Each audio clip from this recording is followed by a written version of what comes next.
So today we will have a look at the link, the connection between two very large figures in world history, namely Socrates, the ancient Greek philosopher, and Krishna, Lord Krishna, who is prominent in subcontinental India and the basis of Hindic Sanskrit thought.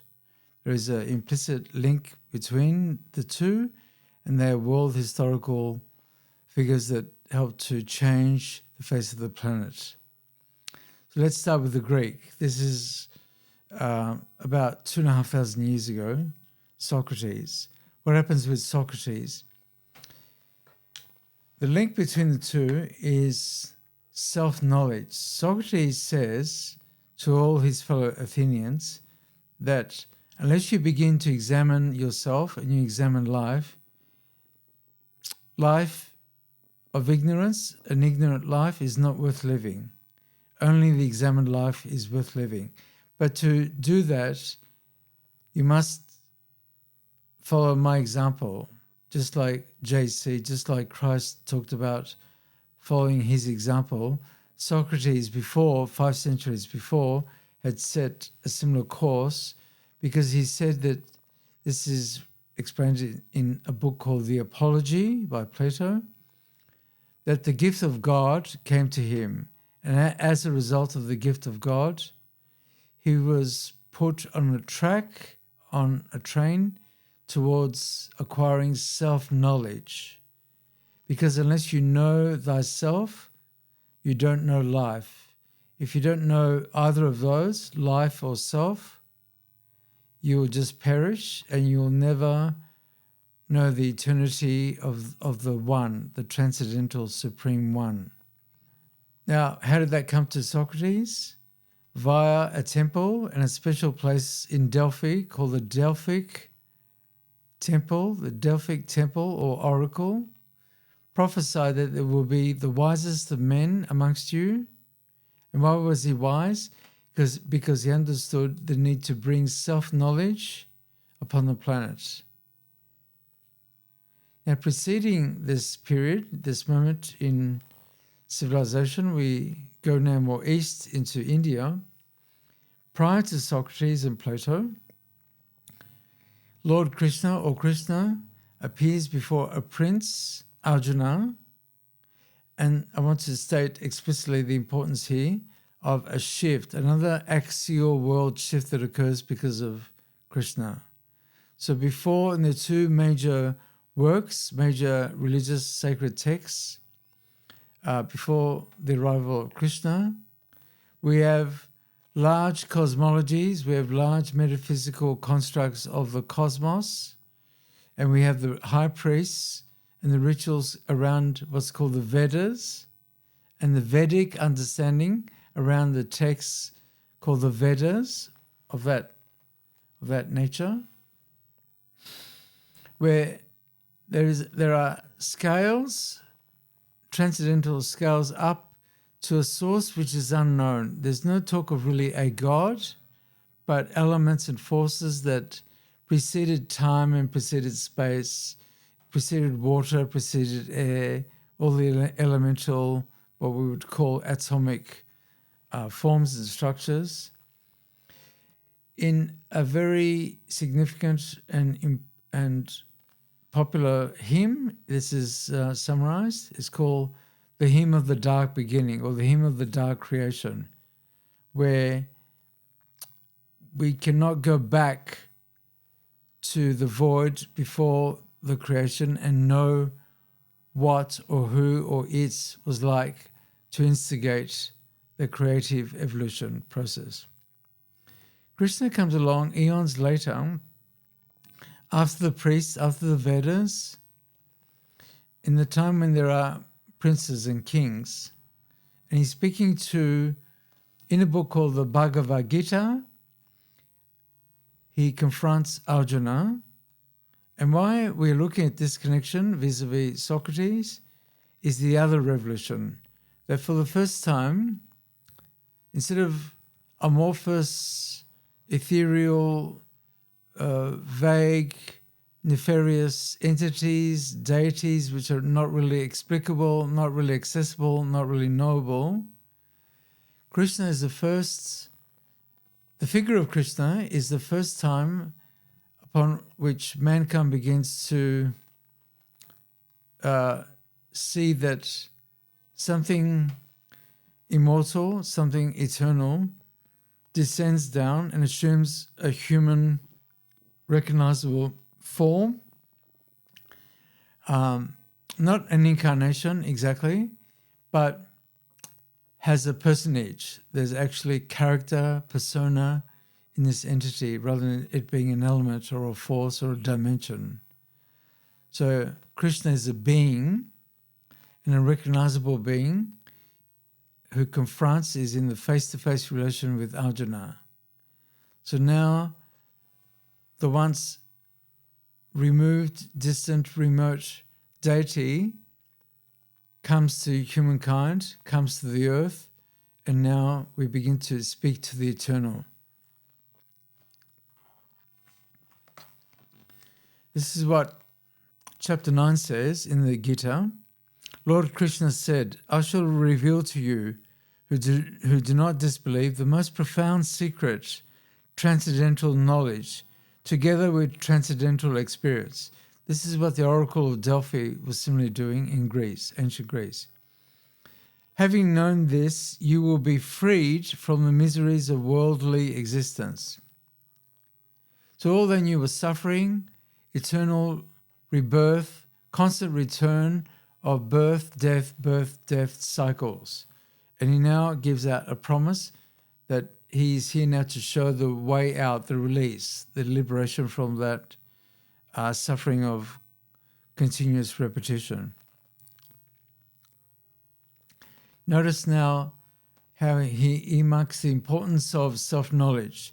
This self-knowledge is the king of all knowledge, is the most secret, is very sacred. It can be perceived by instinct, conforms to dharma or righteousness, is very easy to practice, meaning accessible to all and sundry, regardless of class, status, caste and type, of any kind, of any sort, is very easy to practice. And now here's the kaching, and is timeless. Through self-knowledge, remember the king, the apex of all knowledge, this self-knowledge, you will, self-knowledge itself is timeless, and B, it leads to timelessness or eternality. And he's here to give care, to pay attention to us and to be the way, to come the way, to become the way. Now, there are only 3 examples of this in world historical time. Supremo world historical time. So the first one we earmarked, Socrates. The second one is Krishna. And the third one is Jesus, or the Christ.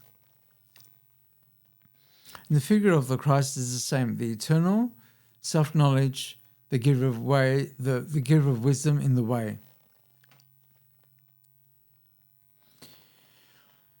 Enlightening Arjuna,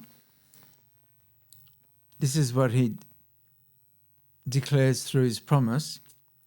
So I mentioned the liberation from the constant cycles of birth and death. This entire universe is an expansion of mind. Now, before, with the Vedas and the earlier sections of sacred texts, prior to that, eons before that, there was no affiliation or association given. Instead of mind, the cosmos was just there, with elements and forces and cycles, etc. This is a break from that tradition. This entire universe is an expansion of mind. All beings depend on me. Like a chain depends on gold, and the milk products depend on milk. So there are all kinds of deposits or products, after effects, but they all stem from me. I, the God. I do not depend on or are affected by them, because I am the highest of all. Know the highest of all, know me, meaning self-knowledge, and you will be timeless. You will be freed from constant death, birth, death, birth, death, birth, pangs and trials and tribulations of going round the wheel and again, and having to become self, unself, self, unself, die, undie, etc. Look at the power of my divine mystery, not an amorphous clump, bodies, stars, suspended bodies in space. This is now a personage speaking to you. In reality, I, the sustainer and creator of all beings, do not depend on them, and they also do not depend on me. He says, but people do not know my true transcendental nature. He assures Arjuna, because I, the Supreme Being alone, am the enjoyer of all sacrificial services and Lord of the universe. So what were previous rituals performed, ritualistic ceremonies were performed under the aegis of deities? The rituals were material, sacrifices, procedural, processual. Now he says that these procedures, these sacrifices, instead of it being about things, now involves devotion to him. What is the greatest devotion? What is the greatest elemental constituent of devotion? Love. Love now towards the Supreme One is what is called for, not skin animals, not vegetables and fruits on an altar. We don't want formal ritualism governed by priests and holy men, but now it is all, because it is from all men's and women's hearts, the hearts of children, women and men, for all are beings under his Supreme Being. Because I, the Supreme Being alone, am the enjoyer of all sacrificial services, Lord of the universe, but people do not know my true transcendental nature, so they falter. When they falter, they don't know proper love. They fall into pleasure, unrighteousness, distraction, formal rituals, formal ceremonies is what they kowtow and obey, they follow. Therefore, they fall into the repeated cycles of birth and death.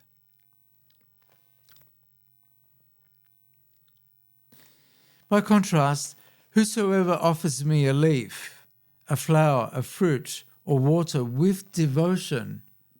So now it's a move to the heart center. The devotional center is the heart center. It's not the implements and the procedural steps anymore. It's not even modern liberal intentionality. It's not what you intend. It's the depths of your heart that is important. I accept and eat the offerings of devotion by the pure-hearted. Become ye pure-hearted. Devote yourself to, what did he call it? My true transcendental nature. And when you transcend by self-knowledge, you will join him. You will join God in that and be conjoined with the one. And so you will not need to die, reborn, become rebirthed, die, rebirth, and so on and so on.